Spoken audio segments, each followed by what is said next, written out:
During his time at Inglewood High School, Keith Morrow Kennedy, who graduated last year, went from being a straight-A student to failing in the 10th grade. When I was struggling with chronic absenteeism, I truly felt like I was in my small little bubble and I couldn't really reach out to help, and that made me really avoid school. At the time, Keith was navigating his mother's passing and being adopted by his aunt.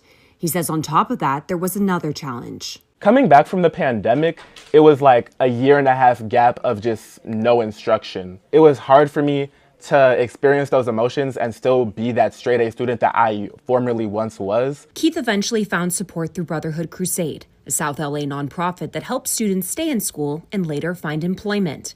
Keith now works at Brotherhood Crusade as a youth advocate. Watching you succeed, watching you level up. A report from Calif, California and Brotherhood Crusade found 38% of Black students in LA County miss school too often, the highest among all racial groups. Garrett Galbraith, a youth advocate at Brotherhood Crusade, said that the pandemic caused major setbacks.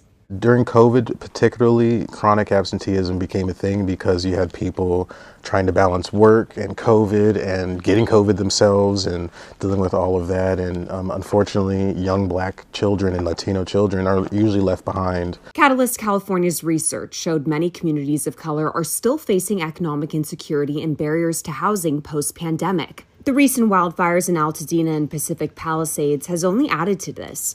More than 3,500 low-income and BIPOC families lived in areas affected by the wildfires, and over 27,000 rental units were in evacuation or warning zones.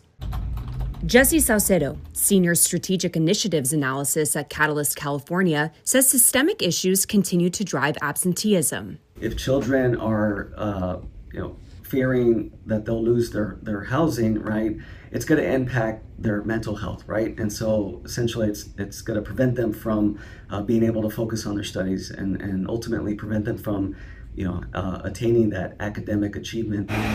Now 18 and a student at West LA College, Keith is now mentoring other students struggling with school. Looking back on here, it's so surreal, the fact that I even graduated. And something that I would tell people who are currently facing chronic absenteeism and is currently ditching school is to reach out to people who care about you. Keith's story proving that with the right support, students can overcome hardship and rewrite their futures.